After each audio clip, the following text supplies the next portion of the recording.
মৰমৰ নৱমমান শ্ৰেণীৰ ছাত্ৰ-ছাত্ৰীসকল আজি তোমালোকৰ বিজ্ঞানৰ পাঠ নং 6 আমি কলা অৰ্থাৎ ইংৰাজীত টিস্যু যে পাঠটো আলোচনা কৰিম মৰমৰ ছাত্ৰ-ছাত্ৰীসকল এটা কথা মই কৈ ল'বলৈ ওলাইছো যে কলা পাঠটো যেহেতু এটা ইম্পৰ্টেন্ট চেপ্টাৰ আৰু ইয়াত বহুতো সৰু কোৱেশ্চন অৰ্থাৎ শৰ্ট কোৱেশ্চন সোমাই আছে গতিকে এই পাঠটোত পুনছতে প্ৰশ্নবোৰ সমাধান নকৰি পেলাই আমি ইয়াৰ পাঠটো বুজিবলৈ যত্ন কৰিম অৰ্থাৎ থৰলি আটাইকেইটা চেপ্টাৰ আমি ইয়াত বুজিবলৈ চেষ্টা কৰিম নম্বৰ কেৰি কৰাটো বিচাৰা তেতিয়া হলে তোমালোকে কিন্তু গোটেই পাঠ ভিডিওটো হয়তো প্ৰায় 1 ঘণ্টা মানৰ ভিডিও হ'ব পাৰে তোমালোকে কিন্তু এটো মন দি চাবা আৰু যদি একেলগে চাবলৈ টান পাইছা তেতিয়া হলে পাৰ্ট কৈ চাবা এতিয়া কথাটো হৈছে আমি বুজি ল'ব লাগিব কলা মানে কি আৰু টিস্যু কলা অৰ্থাৎ টিস্যু মানে কি আৰু সেল অৰ্থাৎ কোষ মানে কি এই ডিফাৰেন্সটো কিন্তু আমি গম পাব লাগিব আৰু যদি এটা কথা ইয়াৰ মাজতে কৈ থওঁ যদি তোমালোকে মোৰ চেনেলটো প্ৰথমবাৰৰ বাবে আহিছা তেতিয়াহলে চেনেলটো সাবস্ক্ৰাইব কৰি দিবা বন্ধুসকলৰ মাজত ভিডিওবোৰ শেয়াৰ কৰি দিবা যাতে তেওঁলোকেও ইয়াৰ পৰা উপকাৰ লাভ কৰিব পাৰে আৰু যদি তোমালোকৰ ভিডিওটো ভাল লাগে নিশ্চয়কৈ লাইক কৰিবলৈ নাপাহৰিবা এতিয়া চোৱা পোন প্ৰথমে মই বুজাই লৈছো যে কলা মানে কি আৰু সেল মানে কি অৰ্থাৎ কোষ মানে কি কোষ আৰু কলা প্ৰায় সিমিলাৰ কিন্তু এটা কথা কলাৰ মানে কোষৰ পৰাই কিন্তু কি হ'ব আমি কোষৰ পৰা যদি আগলৈ আগবাঢ়ি যাওঁ তেতিয়ালে আমি কলা বুলি কি বস্তু আমি জানিবলৈ পাৰিম প্ৰথমতে আমি জানিব লাগিব কোষ গতিকে তোমালোকে মৌবাহ এটা মৌবাহ বা মৌচাক তোমালোকে দেখিছা গতিকে মৌচাক এটা বিভিন্ন ধৰণৰ কোঠালি থাকে এই কোঠালিবিলাক এটা এটা আমি যদি কোষ বুলি ধৰো বা এজোপা কচু কচৰ ঠাৰি যদি আমি ব্লেড বা তেনে ধৰণৰ সামগ্ৰীৰে কাটি দিও তেতিয়ালে দেখা যাব যে সৰু সৰু কিছুমান বিন্ধা দেখা পোৱা যায় সেইবোৰো এটা এটা কোষ বুলি আমি ধৰি লৈছো অৰ্থাৎ আমাৰ দেহটো অগণন অশেষ অযুত কোষ সোমাই আছে কিন্তু এতিয়া কথাটো হৈছে কোষ আৰু কলাৰ ডিফাৰেন্স নো কি কলা হল কিছুমান বিশেষ কোষ যেনে ধৰি লোৱা তোমালোকৰ গাত তোমালোকৰ ছালৰ যিবিলাক কোষ তোমালোকৰ হাৰ্ডি অৰ্থাৎ হাড়ৰ যিবিলাক কোষ চকুৰ কোষ সব একেই নে বাৰু নিশ্চয় বেলেগ বেলেগ তোমালোকৰ হাৰ্ডি অৰ্থাৎ হাড় যিবোৰ কোষেৰে গঠন হৈছে চকু কিন্তু সেইটো কোষেই একে কোষেৰে গঠন হোৱা নাই কোষবিলাকৰ কিছুমান একে ধৰণৰ কাম থাকে যেনে চকুত থকা কোষবোৰৰো কিছুমান পাৰ্ট আছে হিহাতে কিছুমান আমাৰ শৰীৰত কি আছে তেজ আছে গতিকে তেজটো কোষেৰে গঠিত গতিকে তেজৰ কোষ আৰু আমাৰ শৰীৰৰ ছালৰ কোষ একেই হ'ব পাৰে জানো কেতিয়াও নোৱাৰে গতিকে বেলেগ বেলেগ গতিকে এই যে তেজৰ কোষবিলাকক একে ধৰণৰ কোষ গতিকে এই কোষবিলাকে কিছুমান বিশেষ কাম কৰে আৰু সেই বিশেষ কাম কৰে বাবে আমি সেই কোষবিলাকক একেলগে আমি কোষ বুলি নকৈ পেলাই কলা বুলি কওঁ বুজি পাইছা কোষৰ আৰু কলাৰ কোষ হৈছে আমাৰ বডিটো আমাৰ শৰীৰটো কোষেৰে গঠিত কিন্তু কিছুমান স্পেশাল কোষ আছে যিয়ে নিৰ্দিষ্ট কিছুমান কাম কৰে সেইবিলাককে আমি কলা বুলি কওঁ এতিয়া চোৱা এক কোষী জীৱৰ ক্ষেত্ৰত একেটা মাত্ৰ কোষেৰে সকলোবিলাক জৈৱিক কাৰ্য মানে এমিবাই চলন অৰ্থাৎ খোজ কঢ়াই হোক খাদ্য গ্ৰহণ হোক উশাহ নিশাহ লোৱা হোক ৰেচন হোক অৰ্থাৎ পেচাব পায়খানা যিবোৰ সেইবোৰ কিন্তু এমিবাই মাত্ৰ এটা কোষেৰে কৰে কিন্তু যিবোৰ বহুকোষী প্ৰাণী ইহঁতৰ কিন্তু বেলেগ বেলেগ কিছুমান অংগ থাকে এতিয়া চোৱা ইয়াৰ পৰা আমি পঢ়িছো যে মানৱ শৰীৰৰ ক্ষেত্ৰত চলন কাৰ্যৰ বাবে পেশী কলা আমি যে খোজ কাঢ়ো এটো এটা চলন কাৰ্য আমি হাতখন ঘূৰাব পাৰো এটো এটা চলন কাৰ্য তাৰ কাৰণে কি লাগিব পেশী কলা লাগিব আৰু সংকোচন প্ৰসাৰণৰ কাৰ্য সম্পাদন কৰে স্নায়ু কোষে অৰ্থাৎ চোৱা আমাৰ হাৰ্টটো কি হয় আমাৰ হাৰ্ট বিট হয় এবাৰ হাৰ্টটো পাম্প হয় এবাৰ ফুলে এবাৰ আকৌ সৰু হৈ যায় অৰ্থাৎ এবাৰ সংকোচন হয় এবাৰ প্ৰসাৰণ হয় গতিকে হাৰ্টৰ যিটো মানে আমাৰ যিটো নেকি হৃদযন্ত্ৰ তাৰ যিটো কাম এটো স্নায়ু কোষে কৰে স্নায়ু প্ৰেৰণা বহন কৰে গতিকে আমি এটা কথা বুজি পাই গলো যে পেশী কলাও বেলেগ আৰু স্নায়ু কলাও বেলেগ ঠিক তেনেকে ৰক্ত কলাও বেলেগ পেশী কলা মানে আমাৰ বডিৰ যিবিলাক মাসল সেই মাসলবিলাক বেলেগ এটা কিছুমান বেলেগ স্পেশাল কোষেৰে গঠিত সেইকাৰণে আমি এইবিলাকক পেশী কলা বুলি কওঁ আৰু তেজটো কিছুমান স্পেশাল কোষেৰে গঠিত সেই স্পেশাল কোষবিলাকৰ কামো স্পেশাল সেইকাৰণে এইটোক আমি ৰক্ত কলাৰ কাম কি অক্সিজেন আহাৰ হৰমন আৰু বৰ্জিত পদাৰ্থ মানে আমাৰ পেচাবৰ লগত যোৱা ইউৰিয়া নাইট্ৰজেন এইবিলাক আমি যেহেতু ত্যাগ কৰো গতিকে এইবোৰ কোনে কৰে এইবোৰ কাম ইয়াক ট্ৰান্সফাৰেশনৰ কামটো কৰে তেজে উদ্ভিদৰ ক্ষেত্ৰত আহাৰ আৰু পানী পৰিবহন কোনে কৰে সংবহন কলাই কৰে অৰ্থাৎ বহুকোষী জীৱই শ্ৰম বিভাজন দেখুৱায় বুলি কৈছে আমি যদি ইয়াতে গোটেইখিনি নপঢ়িবলৈ মাজে মাজে আমি কিছুমান স্পেচিয়েল পইণ্ট পঢ়ি যাম যে নিৰ্দিষ্ট শৈলীৰে সজ্জিত উৎকৃষ্ট কাৰ্যদক্ষতাৰে কোনো কাম সম্পন্ন কৰা কোষৰ সমষ্টিকেই কলা বোলা হয় ইতিমধ্যে মই কৈ গৈছো যে তেজৰ কলাবিলাকে তেজৰ কোষবিলাকে নিৰ্দিষ্ট কাম কৰে কি কাম কৰে তেজে আমাৰ শৰীৰৰ শ্বাস প্ৰশ্বাস লোৱাত সহায় কৰে তেজৰ দ্বাৰা আমি কি কৰো আমাৰ অলাগতিয়াল পদাৰ্থবোৰ আমি কি কৰো উলিয়াই পঠিয়াই দিও তাৰ পিছত আহাৰ খোৱাত সহায় কৰে এইবোৰ আহাৰ হজমত সহায় কৰে হৰমন সিক্ৰেশনত সহায় কৰে এইবোৰ কাম কোনে কৰে তেজে কৰে গতিকে তেজ হল নিৰ্দিষ্ট এটা কলা গতিকে ইয়াত আমি কথা জানিলো যে তেজ ফ্লোএম পেশী আদি হল কিছুমান কলাৰ উদাহৰণ ঠিক আছে এইবাৰ আহি গল উদ্ভিদ আৰু প্ৰাণী কলা উদ্ভিদৰ কলা কি আৰু প্ৰাণীৰ কলা কি উদ্ভিদ আৰু প্ৰাণী কলাৰ কি ডিফাৰেন্স আছে তো সো এটা কথা যে উদ্ভিদৰ ক্ষেত্ৰত মৃত কোষেও জীৱিত কোষৰ দৰে শাৰীৰিক শক্তি প্ৰদান কৰে উদ্ভিদৰ যিবিলাক কলা বা উদ্ভিদৰ যিবিলাক একচুয়ালি কলা নহয় কোষ বুলি কৈছে গতিকে কোষ হৈছে সেল উদ্ভিদৰ যিবিলাক সেল হিহঁতৰ মৰি যোৱা সেল বিলাকক কিন্তু জীয়াই থকা সেলৰ নিচিনাকৈ কাম কৰে হেহে এইবোৰৰ নিম্নতম পৰিচৰ্যাৰ হে প্ৰয়োজন মানে ইমান পৰিচৰ্যা বা ইমান তাত মানে পৰিচৰ্যা কৰি থাকিবলগীয়া নহয় কিন্তু আমাৰ হিউম্যান বডি হক যিকোনো জীৱ হক তাৰ প্ৰতিটো অংগ কিন্তু এবাৰ মৰি যোৱাৰ পাছত ই কেতিয়াও কাম কৰিব নোৱাৰে গতিকে তাক নিৰ্দিষ্ট বিশেষ পৰিচৰ্যাৰ প্ৰয়োজন হয় পৰিচৰ্যা মানে হৈছে টেক কেয়াৰ কৰা উদ্ভিদৰ ক্ষেত্ৰত গোটেই জীৱন যদি একেখিনি কলাই কি কৰে বিভাজিত হৈ থাকে গোটেই জীৱন ভাঙি গৈ থাকে বিভাজনক্ষম কোষখিনি দেহৰ কোনো এক বিশেষ স্থানতে সীমাবদ্ধ হৈ থাকে ইয়াৰ ওপৰত ভিত্তি কৰি উদ্ভিদ দেহৰ কলাক কি কৰা হয় ভাজক কলা আৰু স্থায়ী কলা বুলি দুটা কলাত ভাগ কৰা হৈছে উদ্ভিদৰ যিখিনি কলা যেনেকৈ আমাৰ কলাবিলাক কি বলে তেজ আছে নহয় জানো তেজ আছে পেশী কলা আছে তাৰ পিছত যেটো আমাৰ স্নায়ু কলা আছে যিবিলাক ধৰিলা হাৰ্ট পাম্পিংৰ কাম কৰে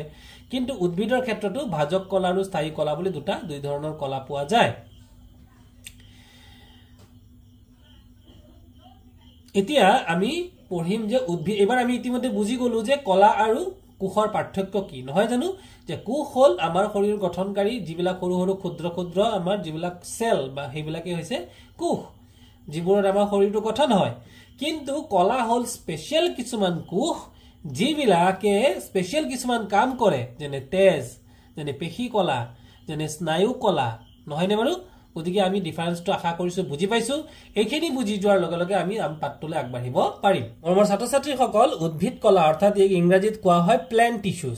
টিস্যু তোমালোকে পাইছা টিস্যু পেপাৰ এই নামটোৰ লগত সিমিলাৰ আছে হয় নে নহয় এতিয়া উদ্ভিদ কলা কি কৰা হয় ভাজক কলা প্ৰথম ভাগ কৰা হৈছে ভাজক কলা আমি ইতিমধ্যে পাইছো এতিয়া ভাজক কলা কি তোমালোকে এত কিছুমান পৰীক্ষা দিছে পৰীক্ষাটোৰ বিষয়ে মই কৈ নাযাওঁ কাৰণ যথেষ্ট দীঘলীয়া হ'ব ভিডিওটো এতিয়া আমি মানে উদ্ভিদৰ যি ভাজক কলাৰ বিষয়ে অকমান পঢ়িম তো উদ্ভিদৰ বৃদ্ধি কেৱল মাত্ৰ কিছুমান নিৰ্দিষ্ট অঞ্চলতে সংঘটিত হয় বুলি কৈছে যেনেকৈ আমাৰ শৰীৰত ভৰিখনো দীঘল হৈ গৈ থাকে হাতটো দীঘল হৈ গৈ থাকে নহয় নে মানুহ আমাৰ গাটো গোটেই শৰীৰটো দীঘল হৈ গৈ থাকে কিন্তু উদ্ভিদৰ ক্ষেত্ৰত তোমালোকে এই ছবিটো মন কৰা এই ছবিটোত তোমালোকে দেখিছা ইয়াতে নিবেশিত ভাজক কলা এটা পাৰ্ট এত কালাৰ কৰা আছে অগ্ৰস্থ ভাজক কলা এটা পাৰ্ট আৰু পাৰ্শ্বীয় ভাজক কলা এটা পাৰ্ট তিনটা পাৰ্ট দিয়া আছে হয়নে এই তিনটা পাৰ্টে কিন্তু সাধাৰণতে গ্ৰো কৰে মানে বাঢ়ে উদ্ভিদৰ আগ অংশটো বেছিকৈ বাঢ়ি যায় নহয় নে বাৰু এতিয়া ঠিক আছে যে এই অঞ্চলটো বিভাজনশীল কলাৰে গঠিত বুলি কৈছে বিভাজনশীল মানে ভাগ হৈ যায় কলা মানে বিভাজন এটাৰ পৰা এটা ভাগ হৈ যায় সেইভাবে এই কলাক ভাজক কলা বুলি কয় ভাজক কলা মানে যেহেতু ভাগ কৰিব পাৰি সেই কাৰণে ভাজক যেনেকৈ আমি ভাগৰ অংক পাইছো ভাজক ভাজ্য পাইছো না নাই হেতু ভাজক কলা যেহেতু ভাগ কৰিব পাৰি তাকে কয় ভাজক কলা এটা ভাজক কলা আকৌ দুই প্ৰকাৰৰ আছে ইয়াতে দুই প্ৰকাৰৰ নহয় তিনি প্ৰকাৰৰ সৰি এটা আছে কি অগ্ৰস্থ ভাজক কলা নিবেশিত ভাজক কলা ইংৰাজীত কোৱা হয় ইন্টাৰকেলাৰি মেৰিস্টে তিনটা ভাগ হৈ গল এই ভাজক কলা তিনটা কিন্তু তোমালোকে নাম মনত ৰাখিবা কাৰণ উদ্ভিদৰ ভাজক কলা আৰু কিন্তু পৰীক্ষাত আহিব পাৰে গতিকে উদ্ভিদৰ ভাজক কলাৰ কি তোমালোকে দেখিছা ইয়াতে অগ্ৰস্থ ভাজক কলা নিবেশিত ভাজক কলা পাৰ্শ্বীয় ভাজক কলা এই তিনটা আমাৰ প্ৰকাৰ আমি পাই গলো এই ভাজক কলা অন্য একো নহয় উদ্ভিদৰ বৃদ্ধিৰ নিৰ্দিষ্ট এটা অংগ যেটো নেকি তিনটা পাৰ্টত ভাগ কৰা এতিয়া কৈছে চোৱা অগ্ৰস্থ ভাজক কলাবিলাকে উদ্ভিদৰ কাণ্ড আৰু শিপাৰ একেবাৰে অগ্ৰ অংশত থাকি ক্ৰমে কাণ্ড আৰু শিপাৰ দৈৰ্ঘ্য বৃদ্ধিত সহায় কৰে ছবিত তোমালোকে অগ্ৰস্থ ভাজক কলা দেখিছা নহয় জানো এটা এই যে অগ্ৰস্থ ভাজক কলা আছে হি কি কৰে বুলি কৈছে কাণ্ড আৰু শিপাৰ একেবাৰে অগ্ৰ অংশত কাণ্ড মানে গছৰ যেটো নেকি আমাৰ মেইন বডিটো গা গছটো এটো কাণ্ড বুলি কৈছে বা যিবিলাক ডাল এটো কাণ্ড বুলি কৈছে আৰু শিপাৰ একেবাৰে অগ্ৰ অংশত একেবাৰে শিপাৰ আগত থাকে হেতু থাকি বেলা কি কৰে ক্ৰমে কাণ্ড আৰু শিপাৰ দৈৰ্ঘ্য বৃদ্ধিত সহায় কৰে কোনে কৰে অগ্ৰস্থ ভাজক কলাই হৈ গল পাৰ্শ্বীয় ভাজক কলা ইয়াক কেম্বিয়াম বুলি কোৱা হয় এইটো প্ৰশ্ন আহিব পাৰে যে পাৰ্শ্বীয় ভাজক কলাৰ কি বুলি অন্য কি নামেৰে জনা যায় শৰ্ট কোৱেশ্চন আহিব পাৰে উত্তৰ হ'ব কেম্বিয়াম ই কাণ্ডৰ কলেবৰ বৃদ্ধি কৰে অৰ্থাৎ নিবিহিত ভাজক কলা উদ্ভিদৰ পাতৰ আকৌ নিবিহিত ভাজক কলা যোনটো আছে উদ্ভিদৰ পাতৰ ঠাৰিৰ গুৰিত বা গা গছৰ গাঠিৰ কাষত থাকে এটো পাৰ্ট কিটা মনত ৰাখিবা কেইটা কলা পালো তিনটা কলাৰ পাৰ্ট তিনটা পালো নহয় জানো এতিয়া কি বুলি কলো নিবিহিত ভাজক কলা কি কাম কৰে পাতৰ ঠাৰিৰ গুৰিত বা গা গছৰ গাঠিৰ অংশত থাকে বুলি কৈছে এবাৰ আমি উদ্ভিদৰ ভাজক কলাৰ বিষয়ে আমি পঢ়িলো এবাৰ আমি পঢ়িম স্থায়ী কলাৰ বিষয়ে এটা স্থায়ী কলানো কি যে ভাজক কলা মানে কি ভাগ কৰিব পাৰি আৰু স্থায়ী কলা মানে ভাগ কৰিব নোৱাৰি পাৰ্ট কৰিব নোৱাৰি তাকে হৈছে স্থায়ী কলা হেতু ফিক্স কাৰণেই কোৱা হয় স্থায়ী কলা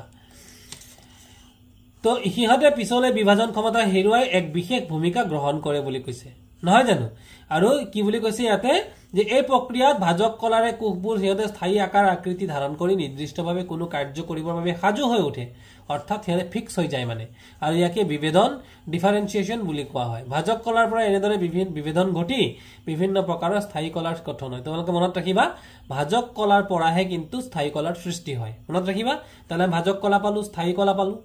এবাৰ স্থায়ী কলাৰ আৰু এটা কথা গতিকে এইটো যে তোমালোকে ছবিটো দেখিছা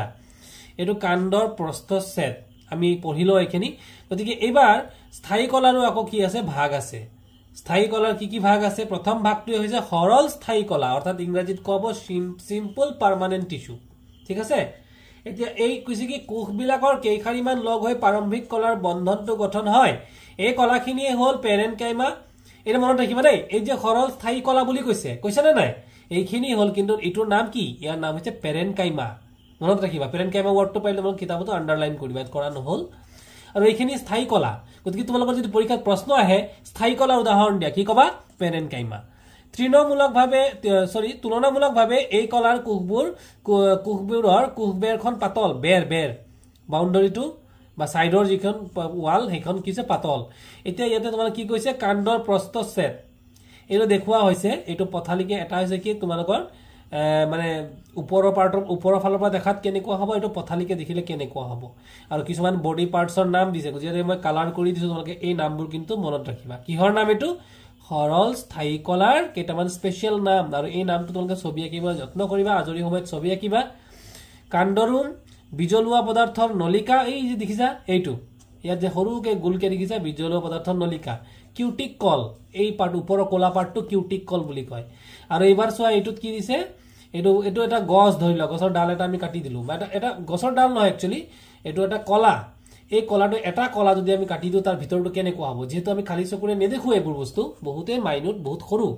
তো ইয়াত কি আছে বহিত্তক আছে অধত্তক আছে তক মানে কি তক মানে হৈছে ছাল বাহিৰৰ ছালটোক কয় বহিত্তক অধত্তক অকন ভিতৰৰ হলে অধত্তক তাৰ পিছত কয় কৰ্টেক্স হৈ গল অন্ততক মানে একেবাৰে ভিতৰটো কয় অন্ত মানে ভিতৰ আছে পেৰিসাইকেল ইয়াতো পেৰিসাইকেল আছে ইয়াতো দেখুৱাই দিছে পেৰিসাইকেলটো এইটো মানে তোমালোকে চাবা এটা ঘৰটো যদি আমি ড্ৰোন ক্যামেৰাৰে ওপৰৰ পৰা দেখো কেনেকুৱা হ'ব আৰু ৰাস্তাত থিয় হৈ পেলাই যদি ঘৰটো চাও কেনেকুৱা হ'ব দুটা বেলেগ এংগলত আমি দেখা পাম গতিকে এইটো বেলেগ এংগলত দেখুৱা হৈছে ফ্লোয়েম এইটো ফ্লোয়েমটো কোত আছে এইটো চোৱা এইটো ফ্লোয়েম তাৰপিছত আছে কেম্বিয়ামৰ কথা ইতিমধ্যে মই কৈ গৈছো মজ্জা ৰশ্মি তাৰপিছত আছে জাইলেন সংবহন গুচ্ছ আৰু মজ্জা গতিকে এই পিকচাৰটো তোমালোকে আজৰি সময়ত প্ৰ্যাকটিস কৰিবা এটো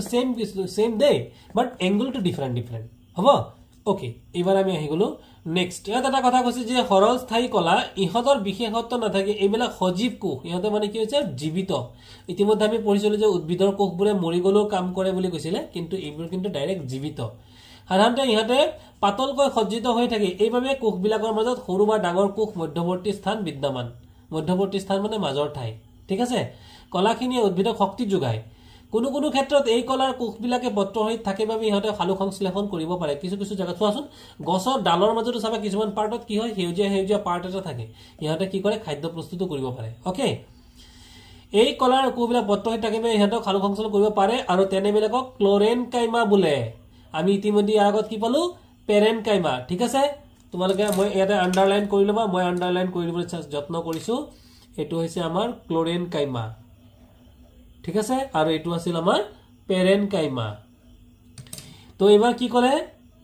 জলজ উদ্ভিদৰ ক্ষেত্ৰত পেৰেনকাইমা কোষবিলাকৰ মাজত যথেষ্ট ডাঙৰ ডাঙৰ কোষ মধ্যৱৰ্তী স্থানত থাকি উদ্ভিদজোপাক পানী উপঙি হোৱাত সহায় কৰে ইয়েস তোমালোকে দেখিছা মেটেকা তোমালোকে যেটো ফুলি থকা এটা যদি অকমান মাজত কাটি দিয়া দেখিবা টেমুনাৰ নিচিনা ভিতৰত ফুলি থকা সৰু সৰু কিছুমান কোঠালি থাকে হেবিলাকৰ কাৰণে কি হয় হেবিলাকৰ কাৰণে এই যে বায়ু সোমাই থাকে আৰু তাৰ কাৰণে পানীত কি কৰিব পাৰে উপঙি থাকিব পাৰে হয় তেনে ধৰণৰ পেৰেনকাইমাক বায়ুকলা এইয়া বায়ুকলা প্ৰশ্ন আহি যাব পাৰে যে বায়ুকলা কোন কেনে ধৰণৰ উদ্ভিদত থাকে তেতিয়া ক'ব লাগিব বায়ুকলা পানীত উপঙি থকা উদ্ভিদৰ ক্ষেত্ৰত থাকে কাৰণ তাত বায়ু সোমাই থাকে হল কাণ্ড আৰু শিপাত থকা পেৰেনকাইমাখিনিকো খনিজ লৱণ বা পুষ্টি পানী সঞ্চিত কৰি ৰাখে উদ্ভিদৰ স্থিতিস্থাপকতা গুণটো অন্য এবিধ কলাৰ বাবে সম্ভৱপৰ হয় স্থিতিস্থাপকতা ফ্লেক্সিবিলিটি বুলি কৈছে ইয়াতে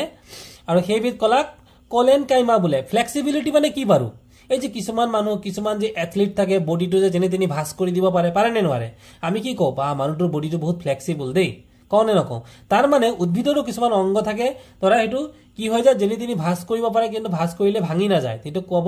তেনেকুৱা ক'ব স্থিতিস্থাপকতা গুণ ওকে আৰু সেই যে ভাঙি না যায় সেই কলাটো সেইটো কলা ক'ব কলেনকাইমা তাৰ আমি কি পালো পেৰেনকাইমা পালো স্কেৰেনকাইমা পালো এতিয়া পালো কি কলেনকাইমা তো কলেনকাইমা বুলি কোৱা হয় এই কলাখিনি উদ্ভিদৰ বিভিন্ন অংগ পাত কাণ্ড বিলাক বেকা বা হালি গলো ভাঙি নোযোৱাকৈ থকাত সহায় কৰে দেখিলানে এইটো ক'ব কলেনকাইমা এতিয়া এই যে ইয়াতে A1 ইয়াতে A2 এটো B1 আৰু B2 চাৰিটা ছবি দিছে নহয় জানো তো এইটো কিহৰ ছবি তাৰ পিছত C1 আৰু C2 গতিকে এই ছবিবোৰ তোমালোকে প্ৰেক্টিস কৰিবা আৰু ইয়াতে মই যেহেতু দেখুৱাই দিছো প্ৰতিটোতে কোষ পৰ কোষ কেন্দ্ৰ মধ্যস্তৰ হৰিত কণা গহ্বৰ অন্তঃকোষীয় স্থান প্ৰাথমিক কোষবেৰ এনে ধৰণে এই যে চিত্ৰবোৰৰ প্ৰতিটো পাৰ্টৰ নাম তোমালোকে কিন্তু জানিব লাগিব আৰু কিহৰ এইটো হয় উদ্ভিদৰ আমি উদ্ভিদৰ বিষয়ে বৰ্তমান পঢ়ি আছো নহয় জানো এবাৰ বিভিন্ন প্ৰকাৰৰ সৰল কলা কি বুলি কৈছে সৰল কলাৰ কৈছে কি পেৰেনকাইমা কি থাকে তাত প্ৰস্থচ্ছেদ থাকে আৰু দীৰ্ঘচ্ছেদ থাকে কলেনকাইমাত কি থাকে প্ৰস্থচ্ছেদ থাকে দীৰ্ঘচ্ছেদ থাকে এটা প্ৰস্থচ্ছেদ আৰু দীৰ্ঘচ্ছেদ মানে কি প্ৰস্থ মানে পথালি দীৰ্ঘ মানে দীঘল নহয় জানো তো এইটো সৈতে এইটো দীঘল নহয় জানো আৰু এইটো হৈছে কি সৰল ঘুৰিয়া কূপ এনে এইটো দিছে ডিফাৰেন্সটো সংকীৰ্ণ অভ্যন্তৰীণ ঠাই ইয়াৰ ভিতৰত মানে জায়গাটো কম আছে আৰু লিগনিনযুক্ত ডাট কোষবেৰ আছে আৰু এক স্কেৰেনকাইমা তেতিয়ালে আমি কি পালো এটা পালো কি পেৰেনকাইমা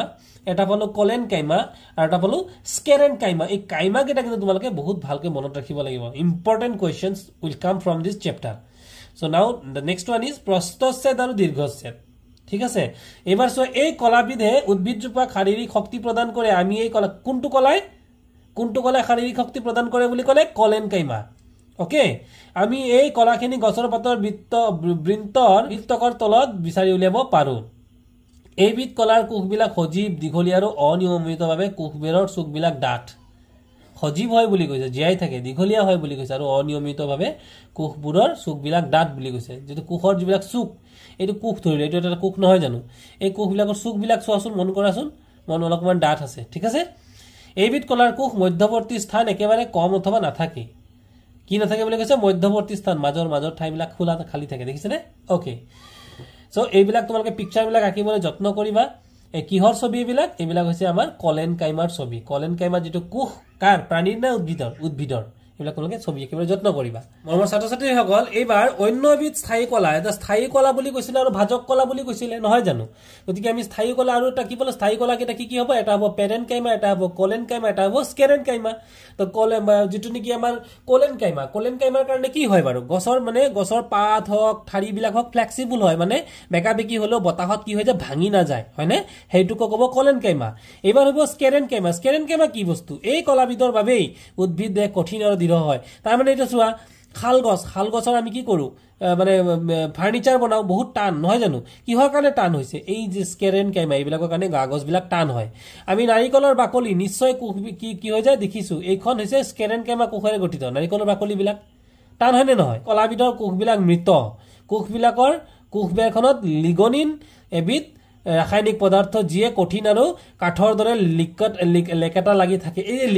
লিগনিন নামটো মনত ৰাখিবা যদি এনেকা প্ৰশ্ন আহে যে স্কেৰেনকাইমা কোষত থকা কঠিন পদাৰ্থবিধ বা ৰাসায়নিক পদাৰ্থবিধৰ নাম কি উত্তৰ হ'ব বা যিবোৰে কাগজ কঠিন কৰি ৰাখে তাৰ নাম কি উত্তৰটো হ'ব লিগনিন হ'ব প্ৰায় ক্ষেত্ৰতে কোষবিলাকে লিগনিনেৰে পূৰ্ণ হৈ কোষৰ অভ্যন্তৰ খালী স্থান নোহোৱা হৈ পৰে এই কলাবিধ কাণ্ড সংবহন কণাৰ চাৰিওফালে পাতৰ শিৰাত আৰু গছৰ গুটিৰ বাকলিত পোৱা যায় যেনে বেলৰ গুটিৰ বাকলি টান হয়নে নহয় সেইবিলাক এই কলাখিনি উদ্ভিদৰ অংগক দৃঢ়তা প্ৰদান কৰে বুজি পালা তো এটা কথা বুজি ৰাখিবা স্কেৰেনকাইমাৰ কাৰণে গছৰ পাৰ্টবিলাক কি হয় টান হয় কঠিন হয় আৰু কলেনকাইমাৰ কাৰণে কোমল হয় ওকে এইবাৰ আমি সয় দুটামান পিকচাৰ দিছে তো এইটো এ দিছে এইটো বি দিছে এইটো হৈছে কি এটা যে ৰক্ষী কোষ আৰু বহিত্বকীয় কোষ পাৰ্শ্বীয় দৃষ্টিত আৰু সমুখ দৃষ্টিত এবাৰ হৈছে সমুখৰ পৰা মানে কোনটো সমুখ দৃষ্টিত বি আমি সন্মুখৰ পৰা চালে দেখাত এনেকুৱা হ'ব আৰু বাহিৰ পথালিকে চালে এনেকুৱা হ'ব ঠিক আছে এইবিলাক পোক নহয় দেই এইবিলাক কিন্তু এটা সেল ঠিক আছে এইটো স্কেৰেনকাইমা বা এটা কলা সেল নহয় সৰি টিস্যু স্কেৰেনকাইমা ওকে এবাৰ চোৱা আমি কথাবোৰ জানি লৈছো যে পাতৰ বহিত্বকখনত আমি ঠায়ে ঠায়ে কিছুমান সৰু সৰু ৰন্ধ্ৰ দেখা পাওঁ মানে পাতৰ মাজত কি থাকে কিছুমান বিন্ধা মানে ফুটা ৰন্ধ্ৰ ছিদ্ৰ তো কি হয় বুলি কৈছে এই ৰন্ধ্ৰবিলাকৰ পত্ৰৰন্ধক বুলি কয় এই যে পাতৰ ফুটাত যে পাতত কিছুমান যে বিন্ধা থাকে ৰন্ধ্ৰ থাকে এটো কি বুলি কয় পৰীক্ষাত প্ৰশ্ন আহে ষ্টমাটা ডাইৰেক্ট শৰ্ট কোৱেশ্চন আহিব পাতত থকা ৰন্ধ্ৰবিলাকক কি বুলি কোৱা হয় পত্ৰৰন্ধ নাইবা ইংৰাজীত সুধিব ষ্টমাটা মনত ৰাখিবা পত্ৰৰন্ধবিলাক বৃক্ক আকৃতিৰ মানে কিডনিৰ নিচিনা কিডনিটো কেনেকুৱা অলপ মানে তোমালোকে কিডনি সাইজবিলাক দেখিছা মানুহৰ আকৃতিৰ দুটা কোষেৰে আগৰি থাকে আৰু ইহতক ৰক্ষী কোষ বুলি কোৱা হয় তেতিয়া প্ৰশ্ন আহি যাব পাৰে যে ষ্টমাটাত থকা ৰক্ষী মানে কি কোষবিধৰ নাম কি তেতিয়া হ'ব ৰক্ষী কোষ ঠিক আছে এবাৰ চোৱা হিপাৰ বহিত্বকখনৰ প্ৰধান কাম হ'ল পানী শোষণ কৰা হিপা গছৰ হিপা যে আছে কাম প্ৰধান কাম কি পানীটো শোষণ কৰি লয় এই অংশটোৰ পৰা চুলিৰ দৰে দীঘল কিছুমান অংগ ওলাই গোটেই অঞ্চলটোত বিস্তৃত হৈ থাকে আৰু মাত্ৰাধিক পানী শোষণ কৰাত সহায় কৰে বুলি কৈছে ঠিক আছে এতিয়া চোৱা কিছুমান মৰুচ উদ্ভিদ এটা মৰুচ উদ্ভিদ মানে কি যিবিলাক নেকি মৰুভূমিত থাকে তেনেকুৱা উদ্ভিদবিলাকক মৰুচ উদ্ভিদ বুলি কয় বহিত্বকত কি বুলি থাকে মৰুভূমিত থকা উদ্ভিদবিলাকৰ বহিত্বকত মানে বাহিৰৰ ছালটোত কি থাকে কিউটিন প্ৰশ্ন আহিব পাৰে মৰুচ উদ্ভিদবিলাকৰ বাহিৰত বহিত্বকত থকা ৰাসায়নিক পদাৰ্থবিধৰ নাম কি কিউটিন মনত ৰাখিবা এইটো কি কাৰণে হয় আমি চিন্তা কৰি নিৰ্ণয় কৰিব পাৰোনে বুলি কৈছে ওকে এচোৱা এজোপা গছৰ শাখাডাল এটাৰ বহি আৱৰণখন কুমলীয়া কাণ্ড এটাৰ বহি প্ৰতিৰোধী কলাবিলাকো কিছু ক্ষেত্ৰত পৰিৱৰ্তন সাধি সলনি হৈ গৈ থাকে উদ্ভিদৰ কাণ্ডৰ বহিত্বকখন একেটা অংশৰ পৰা এখাৰী কোষ গৌণভাজক কলালৈ সেকেন্ডাৰী মেৰিষ্টমেটিক সেল পৰিৱৰ্তন হয় এই কোষৰ শাৰী বা প্ৰতিটোৰ বহিৰ ফালে কিছুমান কোষৰ সৃষ্টি হৈ স্থলীভূত হয় তো আৰু ইয়াতে কি কৈছে এইটো চোৱা এই দৰে কেইবাটাও স্তৰ গঠন হৈ গছৰ ডাঠ বাকলিখন সৃষ্টি মানে স্তৰ লেয়াৰ মানে তোমালোকে পাইছা আমাৰ পৃথিৱীখনৰ তললৈ মাটি খান্দি গৈ থাকিলে বিভিন্ন লেয়াৰ পোৱা যায় না নাযায় ঠিক তেনে গছৰ বাকলিবিলাকৰ কিছুমান লেয়াৰ থাকে আৰু এই লেয়াৰবিলাকক কোৱা হয় কৰ্ক তোমালোকে এই কৰ্ক শব্দটো ক'ত পাইছা বাৰু তোমালোকে এই কৰ্ক শব্দটো পাইছা বৰৰ সূত্ৰ নহয় জানো বা তোমালোকৰ যিনে কেনেল ৰশ্মি তাত আমি কৰ্ক শব্দটো পাইছিলো ওকে এই কোষবিলাকখনত সুবেৰিন নামৰ এবিধ ৰাসায়নিক পদাৰ্থ জমা হৈ থাকে বুলি কৈছে দেখিলানে বাৰু এইটো প্ৰশ্ন আহিব পাৰে ক'ত থাকে এইটো কোনটো কোষৰ কথা কৈছে যে এই যে কৰ্ক বুলি ক'লে সেই কৰ্কবিলাক যোনটো কোষৰে গঠিত সেই কোষত কি থাকে বুলি কৈছে সুবেৰিন নামৰ এটা নামটো মনত ৰাখিবা সুবেৰিন ৰাসায়নিক পদাৰ্থ কৰ্কত থকা ৰাসায়নিক পদাৰ্থবিধৰ নাম কি আহিব পাৰে উত্তৰ হ'ব সুবেৰিন ইয়াৰ মাজেৰে গেছ আৰু পানীও খৰকি যাব নোৱাৰে এনেকৈ প্ৰশ্ন আহিব পাৰে যে কোনবিধ ৰাসায়নিক পদাৰ্থৰ বাবে উদ্ভিদৰ মানে কলাৰ মাজেৰে গেছ আৰু পানী খৰকি যাব নোৱাৰে উত্তৰটো হ'ব সুবেৰিন এয়া হৈছে তোমালোকৰ চিত্ৰ কৰ্ক কোষ মই ইতিমধ্যে কৈ গৈছিলো কিছুমান লেয়াৰ কিছুমান তৰপ এই লেয়াৰবিলাকক কয় কৰ্ক দেখিছেনে বাৰু এই যে কৰ্ক আছে ভাঙি যোৱা বহিত্বক এইবিলাক ভাঙি গৈছে বাহিৰৰ কিছুমান হেৰি ভাঙি গৈছে ভাঙি যোৱা বহিত্বক মানে বহি মানে বাহিৰৰ ষ্টক মানে হৈছে মানে ছালটো ঠিক আছে এটো মানে সুৰক্ষা প্ৰদান কৰে গছজোপাক ওকে এবাৰ আহি গল আমি কি সৰল স্থায়ী কলাটো পঢ়িলো এবাৰ আহি যাব কি জটিল স্থায়ী কলা দুটা ভাগ জটিল সৰল আৰু জটিল ঠিক আছে কমপ্লেক্স তো এই যে কমপ্লেক্স জটিল কলা তার মেইনলি কি থাকে জানানে জাইলেম আৰু ফ্লোয়েম ঠিক আছে হল জটিল কলাৰ উদাহৰণ জটিল কলাৰ দুটা উদাহৰণ দিয়া তলৰ কোনটো জটিল কলা কিবা কিবি অপচন দিব উত্তৰটো হ'ব জাইলেম দিব জাইলেমটো শুদ্ধ হ'ব নতুবা ফ্লোয়েমটো শুদ্ধ হ'ব ঠিক আছে এবিলাক কি কয় জটিল কলাত পৰে এবাৰ চোৱা জাইলেম বিলাকক ট্ৰেকাইড নলিকা জাইলেম পেৰেনকাইমা আৰু কাষ্ঠতন্তুৰ দ্বাৰা গঠন হয় জাইলেম কি কি কি মানে কি কলাৰে গঠিত হয় তেতিয়া কি ক'ব লাগিব ট্ৰেকাইড নলিকা হয়নে আদি তন্তুৰ দ্বাৰা নলিকা তন্তু ট্ৰেকাইড তাৰপিছত জাইলেম পেৰেনকাইমা আৰু কাষ্ঠতন্তুৰ দ্বাৰা গঠিত হয় মনত ৰাখিবা চাৰিটা নাম আহিব পাৰে তাৰপিছত চোৱা কি বুলি ক'লে এই আটাইবিলাক কোষৰ কোষবেৰখন কেনেকুৱা বুলি কৈছে ডাঠ আৰু প্ৰায়বিলাক কোষেই মৃত ট্ৰেকাইড আৰু নলিকাবিলাকৰ গঠন কেনেকুৱা ট্ৰেকাইডৰ গঠন কেনেকুৱা প্ৰশ্ন আহিব পাৰে পৰীক্ষাত যে what is the shape of tracheid ট্ৰেকাইডৰ গঠন হৈছে চুঙাকৃতিৰ সৰু সৰু প্ৰশ্ন জাইলেম পেৰেনকাইমা খাদ্য মজুত কৰাৰ উপৰিও পানী আৰু খনিজ লৱণৰ পাৰ্শ্বীয় দিশত সংবহনত পাৰ্শ্বীয় মানে তললৈ নহয় ওপৰলৈ নহয় কলৈকে পথালি গছৰ ডালবিলাক কেনি যায় পথালি যায় নে ওপৰলৈ যায় পথালি হৈ যায় তালে কি কৰিব পানী পঠিয়াব কোনে পঠিয়াব জাইলেমৰ কোনে ট্ৰেকাইডে ঠিক আছে ট্ৰেকাইডটোৰ নাম মনত ৰাখিবা কি বস্তু পঠিয়ায় পানী পঠিয়ায় আৰু খনিজ লৱণ পঠিয়ায় হ'ব কাষ্ঠতন্তুবিলাকৰ প্ৰধান কাৰ্য হ'ল উদ্ভিদ দেহক শক্তিশালী কৰি দৃঢ়তা আৰু কাষ্ঠতন্তু যিবিলাক আছে হয় নহয় কাষ্ঠ মানেতো কাঠ আমি জানো তন্তু ইয়াৰ কাম হৈছে গছবিলাকক টান কৰা ঠিক আছে ফ্লোয়েম চাৰিবিধ কোষেৰে গঠিত এইটো আহিব পাৰে ফ্লোয়েমৰ কোন চাৰিবিধ কোষেৰে গঠিত বুলি কৈছে চালনী নলিকা 1 নম্বৰ মনত ৰাখিবা সেকেন্ডটো হ'ল সংগী কোষ মনত ৰাখিবা তাৰপিছত আছে ফ্লোয়েম তন্তু আৰু একেবাৰে শেষত আছে ফ্লোয়েম পেৰেনকাইমা এই চাৰিটা কোষেৰে কি গঠিত হয় ফ্লোয়েম গঠিত হয় চালনী নলিকাৰ কোষবিলাক চুঙাকৃতিৰ আৰু কোষবেৰখন ৰন্ধ্ৰযুক্ত কোষবেৰ কেনেকুৱা বুলি কৈছে ৰন্ধ্ৰযুক্ত মানে ফুটা আছে বিন্ধা আছে ফ্লোয়েম আৰু জাইলেমৰ মাজত পাৰ্থক্য যে পাৰ্থক্য আহিব পাৰে তো যে কি বুলি কৈছে ফ্লোয়েমে কি কৰিব পাৰে দুয়োটা দিশত মানে দুয়োটা দিশ বুলি ক'লে এনেকেও পাৰে আৰু এনেকেও পাৰে তোমালোকে মন কৰিবা মানে ওপৰ তলেকো পাৰে আৰু পথালিকেও পাৰে দুয়োটা দিশতে পদাৰ্থৰ পৰিবেশন কৰিব পাৰে ফ্লোয়েমে খাদ্যবস্তু উদ্ভিদৰ পাতৰ পৰা অন্যান্য অংগলৈ সৰবৰাহ পাতৰ পৰা বেলেগ বেলেগ বডিলৈ লৈ যায় ঠিক আছে ফ্লোয়েমে তন্তুৰ বাদে বাকিবিলাক কোষ সজীৱ বা জীৱিত খালি তন্তুটো মৃত ফ্লোয়েমত কেইটা বুলি কৈছে 1 2 3 4 চাৰিটা কোষ আছে না নাই আৰু মৃত কোষ মৰি যোৱা কোষ কোনটো তন্তু ফ্লোয়েম তন্তু বাকিবিলাক সব জীয়াই থকা কোষ কি আচৰিত ন মানুহৰ এটা কোষ মৰি গলে জানো কাম কৰে হাত এটা মৰি গলে হাত এটা ভাঙিলে কাম নকৰে কিন্তু গছৰ কিন্তু কাম কৰে ওকে তেতিয়াহলে এইটো হৈছে ছবি আঁকিব জাইলেমৰ ছবি আঁকা this is xylem this is phloem হৈ গল এইটো এ বি আৰু সি এইটো দিছে আমি জাইলেম পেৰেনকাইমা এইটো নলিকা এইটো কিছে ট্ৰেকিড এইটো জাইলেমৰ পাৰ্ট বিলাক হল আৰু এইটো ফ্লোয়েমৰ এটো সে ফ্লোয়েমৰ সেদাংশ ডি নম্বৰটো হৈছে ফ্লোয়েমৰ সেদাংশ এইটো এই ছবিটো গতিকে জাইলেমৰ আৰু ফ্লোয়েমৰ এইটো স্পেশাল ছবি আৰু তোমালোকে যদি আকো আকিব জাইলে ফ্লোয়েমটো স্পেশালি আকিব লগা হয় এই ছবিটো তোমালোকে আকিব লাগিব লগতে এই যে পাৰ্ট বিলাক আছে চালনী নাম কিন্তু লিখি দিব লাগিব চালনী নলিকা ফ্লোয়েম পেৰেনকাইমা সংগী কোষ এইবিলাকৰ নাম তোমালোকে ফ্লোয়েমৰ পাৰ্ট ঠিক আছে আৰু এইটো জটিল কলাৰ প্ৰকাৰ জটিল কলা কেই প্ৰকাৰৰ দুই প্ৰকাৰৰ কি জাইলেম আৰু ফ্লোয়েম ওকে মমৰ ছাত্ৰ ছাত্ৰী সকল এইবাৰ আমি পঢ়িম ইতিমধ্যে আমি পঢ়িলো উদ্ভিদৰ কলা হয়নে এইবাৰ কিন্তু আমি কিহৰ বিষয়ে পঢ়িম এইবাৰ আমি পঢ়িম প্ৰাণীৰ কলাৰ বিষয়ে গতিকে প্ৰাণীৰ কলাও থাকে হয়নে নহয় যেনেকৈ আমি ইতিমধ্যে পঢ়িছিলো প্ৰাণীৰ তেজ এটা কলা পেশী মাসুল বিলাক এটা কলা নহয় জানো আমাৰ হাৰ্টটো স্পেশাল এটা কলা কিয় সংকোচন আৰু প্ৰসাৰণ হ'ব পাৰে নে নোৱাৰে গতিকে এনিমেল টিস্যু অৰ্থাৎ প্ৰাণীৰ কলা কেই প্ৰকাৰ গতিকে তোমালোকে মনত ৰাখিবা পেশী আৰু তেজ আমাৰ শৰীৰত পোৱা কলা কাৰ্যৰ ওপৰত ভিত্তি কৰি কলাসমূহ বিভিন্ন প্ৰকাৰ হয় যেনে আচ্ছাদক কলা সংযোজক কলা পেশী কলা স্নায়ু কলা হয়নে তেজ হল এবিধ সংযোজক কলা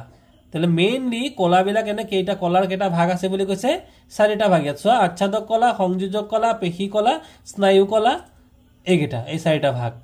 এই চাৰিটা ভাগৰ বিষয়ে আমি পঢ়িম তেতিয়ালে তোমালোকৰ যেতিয়া প্ৰশ্ন আহে এবিধ সংযোজক কলাৰ উদাহৰণ দিয়া কি লিখিব লাগিব তেজ ওকে তেজ এটা হৈছে সংযোজক কলা সংযোজক মানে যিয়ে নেকি জয়েন কৰি দিয়ে নহয় জানো এবাৰ সো আচ্ছাদক কলা মানে কি ধৰ এটা ছাল মুখৰ অন্ত আৱৰণী আমাৰ গালৰ ভিতৰ সাইডটো হে ৰক্তবাহকৰ অন্ত আৱৰণী হাওফাওৰ বায়ুস্থলী আমাৰ যে হাওফাও যে আছে লাঞ্চ যে আছে লাঞ্চৰ ভিতৰত যে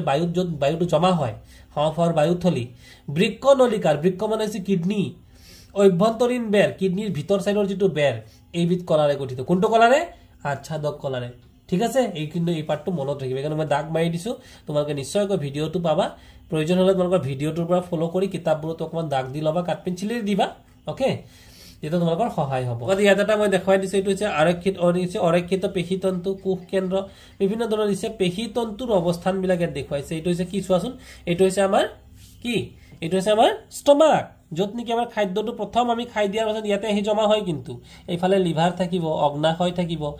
এটো যে পাকস্থলীটো আছে এই ভিতৰৰ পাৰ্টটো ইয়াত দেখুৱা হৈছে চোৱা তোমালোকে এই ভিতৰৰ পাৰ্টটো আকৌ তোমাৰ অকন বেছিকে মানে জুম কৰি তোমালোকে যেনেকা মোবাইলত জুম কৰা নে নকৰা জুম কৰি দেখুৱা হৈছে এটো অৰক্ষিত পেশীতন্তু কোনটো পাৰ্ট এই যে এই সৰু এই জায়গাটো দেখিছানে এই জায়গাটো কাৰ্চিন দি বলা এই কাৰ্চিনটোক আকৌ ডাঙৰকে দেখুৱাইছে ইয়াত ওকে আৰু এটো দিছে তাৰ মাজতে চোৱা কোষ কেন্দ্ৰ আৰু অৰক্ষিত পেশীতন্তু দুটা ডিফাৰেন্স এটো কিন্তু আকৌ বেলেগ সাইডে দেখে এটো এংগলটো বেলেগ এংগলত দেখুৱা হৈছে এই গুটেই কেটা কি হল আমাৰ যে ষ্টমাক আমাৰ পাকস্থলীৰ ভিতৰৰ পাৰ্টটো ইয়াত ছবি আকাৰে দেখুৱা হৈছে হৈ গল তেতিয়াৰে সয় এতে কি দিছে ফুটিয়া আচ্ছাদক কলা ঘনাকাকৃতিৰ আচ্ছাদক কলা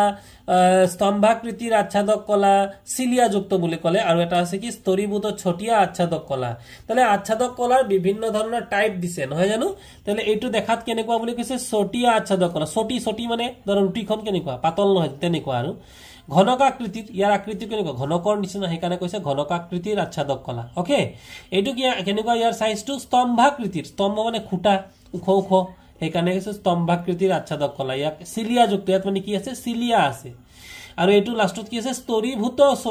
ছটিয়া আচ্ছাদক কলা গতিকে আচ্ছাদক কলাৰ বিভিন্ন প্ৰকাৰবোৰ ইয়াত ছবি দিয়া হৈছে এটো তোমালোকে সাধাৰণতে ছবি আঁকিবলৈ নাহে কিন্তু তোমালোকে নাহিলেও ইয়াৰ টাইপ কিটা যেন নাম আহিব নিশ্চয় তো বিভিন্ন প্ৰকাৰৰ আচ্ছাদক কলামৰ গঠন কাৰ্য অনুযায়ী বেলেগ বেলেগ উদাহৰণস্বৰূপে ৰক্তবাহক আন্তঃবাহিনী বা হাওঁফাওঁৰ বায়ুথলী আচ্ছাদক কলাৰ কোষৰে গঠিত এইটো কিহৰ যে ৰক্তবাহকৰ অন্তঃ আৱৰণী ৰক্তবাহক মানে কি বাৰু ভেইন যাৰ মাজেদি তেজটো চলাচল কৰে অন্তঃ আৱৰণী মানে ভিতৰৰ ফালৰ আমাৰ যে হীৰাবিলাক আছে তাৰ ভিতৰৰ ফাল আৰু হাওঁফাওঁৰ বায়ুথলী যত নেকি আমি বায়ু আচ্ছাদক কলাৰ কোষেৰে গঠিত আচ্ছাদক কলাৰে কোষিত দুবিধ অংগৰ নাম লিখা এটো কিন্তু লিখিব লাগিব তেতিয়া ঠিক আছে এই কলাৰ কোষে কিছুমান বিশেষ পদাৰ্থ পৰিবহন কৰে আৰু অক্সিজেন আৰু কাৰ্বন ডাই অক্সাইড গেছৰ বিনিময় ঘটায় এনে ধৰণৰ আচ্ছাদক কলা সৰল ছটিয়া আচ্ছাদক কলা এইটো দেখিছা সৰল ছটিয়া কোনটো সৰল ছটিয়া এইটো আৰু সৰল ছটিয়া আচ্ছাদক কলা সিম্পল তাৰছত কোৱা হয় এই কলাৰ কোষবোৰ অত্যন্ত পাতল আৰু চেপেটা এইটো সব পাতল আৰু চেপেটা হৈছে ন আৰু দেখাত মাছৰ বাকলিৰ দৰে মনত ৰাখিবা গ্ৰাহনলী ইসোফেগাস মুখগহ্বৰৰ ভিতৰ আৱৰণী এই কলাৰে আবৃত এই মুখৰ গহ্বৰ কৰিছে আমাৰ মুখৰ যেটো আমি যে খাদ্য যে গিলি দি যেটো পাইপ সেই পাইপটো কিহে গঠিত এইটোৰে গঠিত হ'ব বেলেগ বেলেগ কলাৰে কিন্তু আমাৰ বেলেগ বেলেগ বডি পাৰ্ট বিলাক গঠিত প্ৰাণীদেহৰ বহি আৱৰণ এই কলাৰ দ্বাৰা আবৃত বুলি কৈছে কোনটো বহি আৱৰণ ইহতে প্ৰাণীক আত্মৰক্ষা কৰাত সহায় কৰে এই দেহাভ্যন্তৰত থকা অংগৰ বাহ্যিক আঘাতৰ পৰা আমাৰ যে সাল বিলাক এইবিলাক দি গঠিত এইটো দি পেলাই ঠিক আছে সালে কি কৰে আমাৰ ভিতৰত যাতে আমাৰ হাৰ্ডিটো বেয়া নহওক বা আমাৰ মাসল বিলাক বেয়া নহওক সহায় কৰে না কৰে হেইটোৱে আমাৰ এই পাৰ্টটোৱে সহায় কৰে আচ্ছা এই কলাৰে কোষবোৰ একাধিক তৰপৰ পৰা গঠিত হয় কাৰণে ইয়াক স্তৰীভূত ছটিয়া আচ্ছাদক কলা বুলি কৈছে স্তৰীভূত বুলি কৈছে মানে কেইবাটাও স্তৰ থাকে ঠিক আছে দেহৰ কিছুমান অংগ যেনে ক্ষুদ্ৰান্তৰ আন্তৰিক ভিলাই ক্ষুদ্ৰান্ত মানে ইন্টেষ্টাইন আমি যে খোৱা বস্তু খাও প্ৰথম আমাৰ কি ষ্টমাকত যায় পাকস্থলীত যায় তাৰ পিছত ক'ত যায় ক্ষুদ্ৰান্তত যায় ভিতৰৰ যাৱাৰ যে নাৰী ভুৰু বুলি কওঁ যে পাইপ বিলাক যে হেইবিলাকত শ্বাসনলী আদিৰ কোষবোৰ স্তম্ভ আকৃতিৰ বুলি কৈছে বুজি পাইছা শ্বাসনলী আমি উশাহ নিশাহ নলীটো হেতু নলী এই কোষবোৰে আচ্ছাদক কলাৰ মাজেদি দ্ৰব্যৰ সৰবৰাহ নিয়ন্ত্ৰণ কৰে শ্বাসনলীৰ কোষবোৰৰ স্তম্ভাকাৰ আৰু ইয়াৰ মুক্ত প্ৰান্তত অতি সূক্ষ্ম সিলিয়া বা কেশৰ থাকে এইটো প্ৰশ্ন সৰু প্ৰশ্ন আহিব পাৰে যে শ্বাসনলীৰ কোষবোৰৰ স্তম্ভাকাৰ বা ইয়াৰ মুক্ত প্ৰান্তত অতি সূক্ষ্ম অংগবিধৰ নাম কি বা কোষবিধৰ নাম কি হ'ব সিলিয়া বা কেশৰ বুলি কয় এই সিলিয়াবোৰ এটা নিৰ্দিষ্ট দিশত লৰচৰ কৰিব পাৰে এইবোৰ সঞ্চালনৰ ফলত স্লেমা নিৰ্দিষ্ট দিশত স্লেমা মিউকাস মানে কি বাৰু মিউকাস মানে হৈছে চাবাচোন যে কেতিয়াবা আমাৰ যেটো হজমৰ যেটো ৰস সেই ৰস বিলাকত কিছুমান বিজলুৱা পদাৰ্থ থাকে এইবিলাককে মিউকাস বুলি কয় এবাৰ চোৱা বৃক্কনলীৰ অভ্যন্তৰত বৃক্কনলী মানে কিডনিৰ যেটো পাইপ হেতু কয় বৃক্কনলী অভ্যন্তৰত থকা আচ্ছাদক কোষবোৰে ঘনকাকাৰ এনেকুৱা ঘনকাকাৰ কোনটো ঘনক কোনটো আছে ইয়াতে এইটো কিডনিৰ ভিতৰত দেই কিডনিৰ যে পাইপ হেতু মনত ৰাখিবা একেদৰে লালতি গ্ৰন্থিৰ কোষবোৰ সৰভুজীয় সৰভুজ মানে বুজি পাইছা নহয় ছটা ছটা বাহুৰ দ্বাৰা গঠিত কোষ কেন্দ্ৰ ঘূৰণীয়া আৰু কোষবোৰ এপতৰপীয়া সজ্জিত হৈ থাকে এই কলাবোৰে দেহত সৰু দৃঢ়তাৰে ৰক্ষণাবেক্ষণ দিয়ে কেতিয়াবা আচ্ছাদক কলাৰ কোষবোৰ ৰূপান্তৰিত কিছুমান গ্ৰন্থি কোষৰ সৃষ্টি কৰে গ্ৰন্থিবোৰৰ পৰা কিছুমান ৰস নিঃসৰিত হয় এই ধৰণৰ কলাসমূহক গ্ৰন্থিময় আচ্ছাদক কলা বুলি কোৱা হয় কেতিয়াবা এই কলাৰ এটা মাত্ৰ আচ্ছাদক কোষ ৰূপান্তৰিত হয় এককোষী গ্ৰন্থি কোষ আৰু কেতিয়াবা বহু আচ্ছাদক কোষ একেলগে হৈ বহুকোষী গ্ৰন্থি কোষ সৃষ্টি কৰে এটো হৈ গল এবাৰ আমি কি পঢ়িম সংযোজক কলা পঢ়িম গতিকে সংযোজক কলা কোনটো হ'ব তেজ বা ৰক্ত হৈছে এবিধ বিশেষ ধৰণৰ জুলীয়া সংযোজক কলা এটো মূল প্ৰশ্ন পৰীক্ষাত আহে এবিধ সংযোজক কলাৰ উদাহৰণ দিয়া কি লিখিব লাগিব তেজ তেজক কিয় সংযোজক কলা বুলি কোৱা হয় যদি আমি অলপ বিতংভাৱে বিচাৰ কৰি চাও তেতিয়া এই কথা স্পষ্ট হ'ব সংযোজক কলাৰ কোষবোৰৰ মাজত অন্ত মধ্যৱৰ্তী স্থান থাকে আৰু কোষবোৰত থকা আধাৰ দ্ৰব্যত মেট্ৰিক্স পুত খাই থাকে অন্ত মধ্যৱৰ্তী স্থানত থকা আধাৰ দ্ৰব্য লুপথুপিয়া জুলিয়া ডাঠ সুধিৰ হয় আধাৰ দ্ৰব্যৰ প্ৰকৃত অনুসৰি সংযোজক কলাবোৰ বেলেগ বেলেগ কাম সমাধা কৰে এখন স্লাইডত এটোপাল তেজ লোৱা এটো দিছে আৰু এতিয়া অনুবীক্ষণ যন্ত্ৰত হল তেজৰ বিভিন্ন প্লাজমা কোষবোৰ পৰীক্ষা কৰিবলৈ দিছে তো ইয়াতে তোমালোকে বিভিন্ন ধৰণৰ পিকচাৰ দিছে এই পিকচাৰ বিলাক কিহৰ পিকচাৰ বাৰু এই পিকচাৰ বিলাক হৈছে বিভিন্ন প্ৰকাৰৰ সংযোজক কলা কি নাম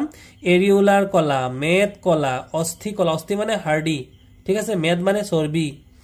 এৰিউলাৰ কলা মেদ কলা অস্থি কলা হায়ালিন অস্থি আৰু ৰক্তকণিকা কোষ ঠিক আছে এইবিলাকৰ পিকচাৰ ইয়াত দিয়া হৈছে সো ইয়াত মই নাম্বাৰিং কৰি দিছো 1 2 3 4 5 এই পিকচাৰ বিলাক তোমালোকে যেটা প্ৰ্যাকটিস কৰে তোমালোকৰ কিন্তু ইজি লাগিব প্ৰ্যাকটিস নকৰিলে কিন্তু তোমালোকৰ টান লাগিব আৰু এতিয়া এই এ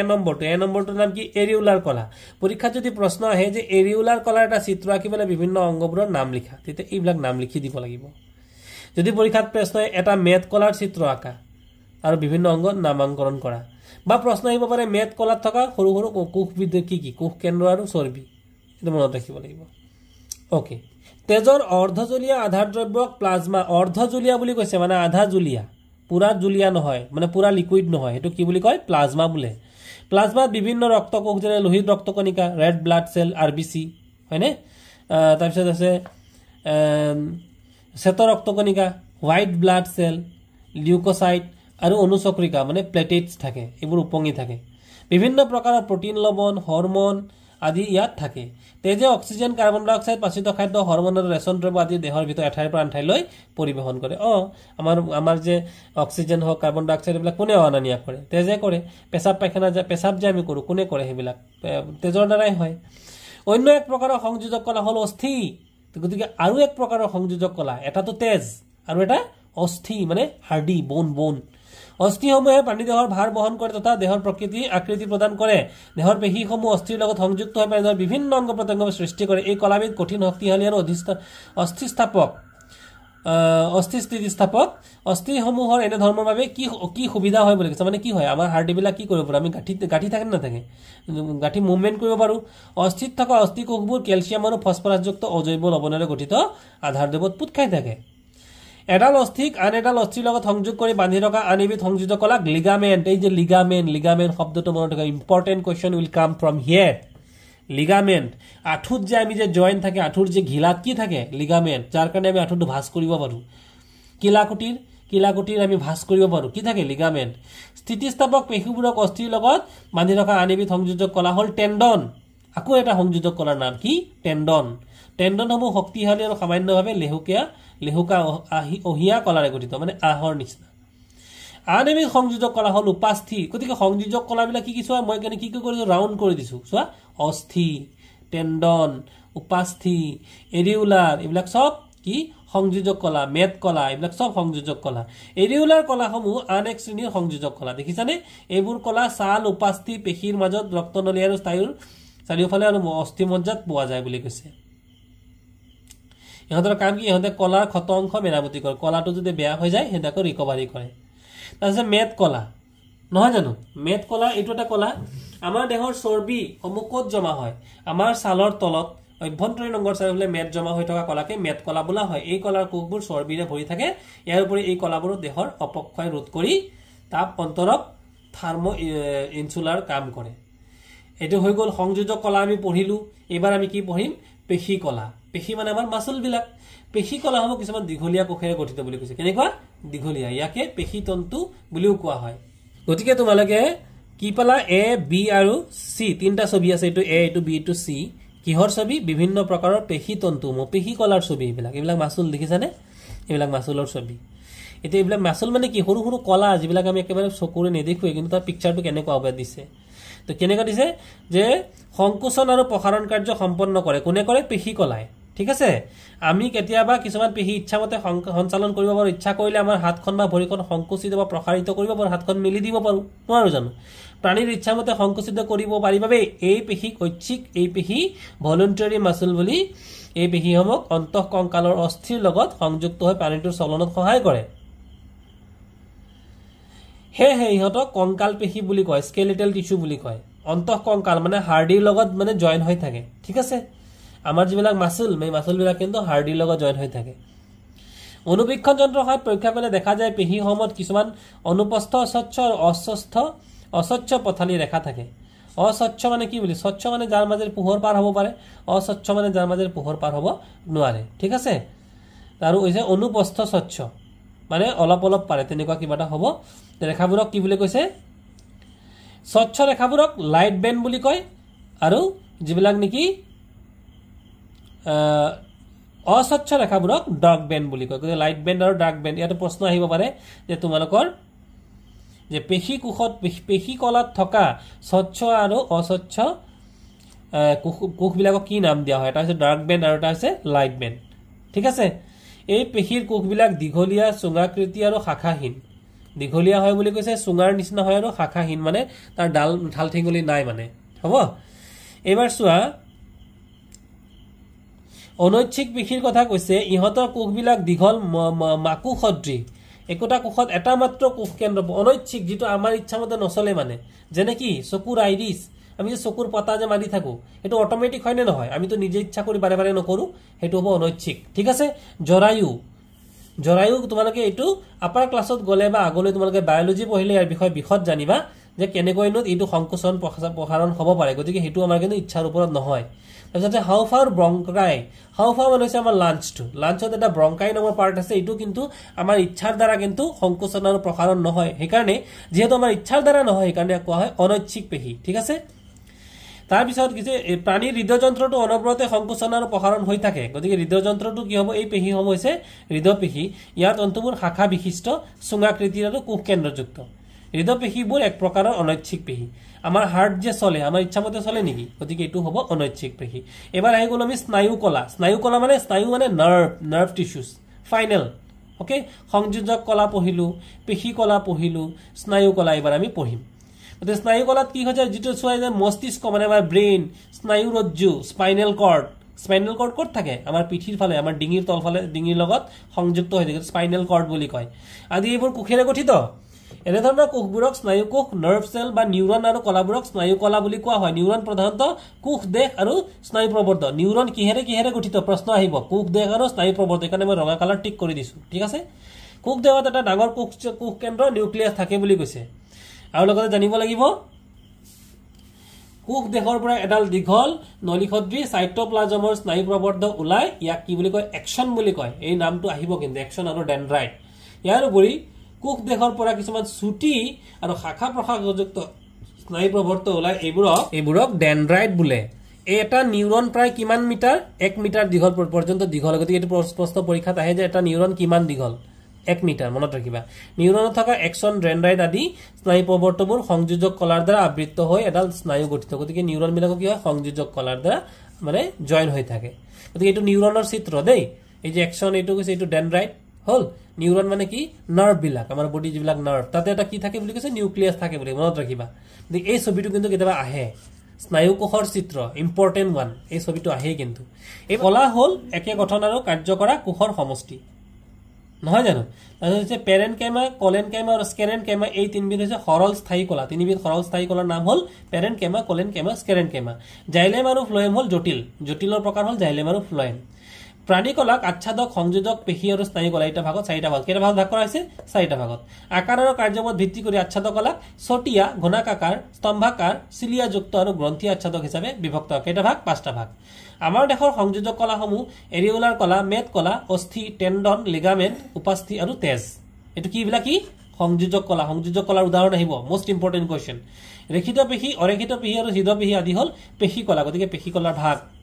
স্নায়ু কলাসমূহ গঠিত হৈছে স্নায়ু কোষৰ দ্বাৰা আৰু ই উদ্দীপনা গ্ৰহণৰ প্ৰেৰণ কৰে গতিকে মৰমৰ ছাত্ৰ-ছাত্ৰীসকল এয়া মই পাঠটো বুজালো আৰু ইয়াৰ পিছৰ ভিডিঅ'টোত মই তোমালোকৰ ইয়াৰ প্ৰশ্নোত্তৰবোৰ সমাধান কৰিবলৈ সহায় কৰি দিম আশা কৰিছো তোমালোকে ভিডিঅ'টো চাই পেলাই বুজি পাবা কোনো ধৰণৰ কোৱেৰি থাকিলে তোমালোকে মোক কমেন্ট কৰিবা আৰু তোমালোকে কমেন্ট নকৰা তোমালোকে কমেন্ট কৰি পেলাই মোৰ লগত কানেক্টেড হৈ থাকিবা আৰু বন্ধুবৰ্গৰ মাজতো ভিডিঅ'টো শ্বেয়াৰ কৰি দিবা যাতে তেওঁলোকেও ইয়াৰ পৰা সহায় লাভ কৰিব পাৰে থ্যাংক ইউ